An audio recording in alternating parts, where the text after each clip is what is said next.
Nako guys, nag-iiyakan guys. Tama nyo na rin guys, nag-iiyakan. Ang vlogger ni Bongbong Marcos guys. Dahil sa pagkadili ng impeachment ni Sara Duterte. Guys, alam ninyo mga BBM vlogger si Escudero mismo ang pumatay ng impeachment ni Sara Duterte. Paano na yan? Umaasa pa ba kayo? Umaasa pa ba kayo dyan? Hindi na, wala na. Sinadya talaga yan ni Escudero guys.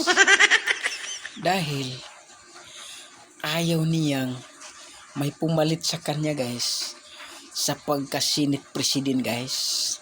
Kaya iniintay niya ang 20th Congress para makapasok ang mga inendorso ni Sara Duterte na mga senador. Yan talaga guys. Isa pa, ang sabi ni Bongbong Marcos, ayaw niya ng impeachment. Kaya siguro sinakyan ni Escudero ang sinabi ni BBM na ayaw niya ng impeachment.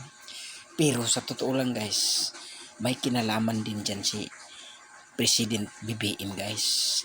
Dahil ang kanyang anak guys, ang unang pumirma guys. Pero itong si Escudero guys, talagang may balak talaga to guys na talagang itigi na guys yung impeachment guys kasi ayaw niyang mapalitan guys sa pagka-president guys.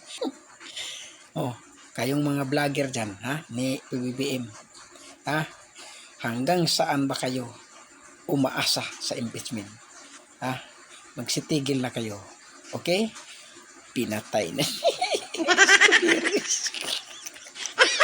Bye bye.